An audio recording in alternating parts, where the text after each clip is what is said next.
My name is Sabrina Horrack. I'm the collections manager for the Roosevelt Wildlife Collections here at SUNY ESF.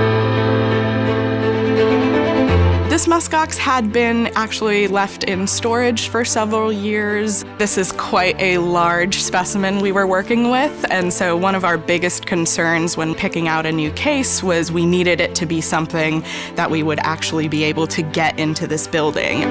The AXS case system was a really great solution because we were able to bring it in flat packs. So rather than bringing in a massive one-unit case, this was a much easier solution.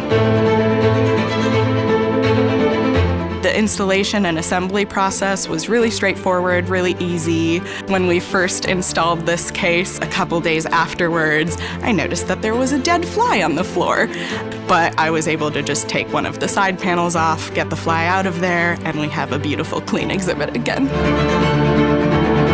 Working with the team at Gaylord Archival was really helpful. We ended up with a case that fits the space really well and was custom built for our needs.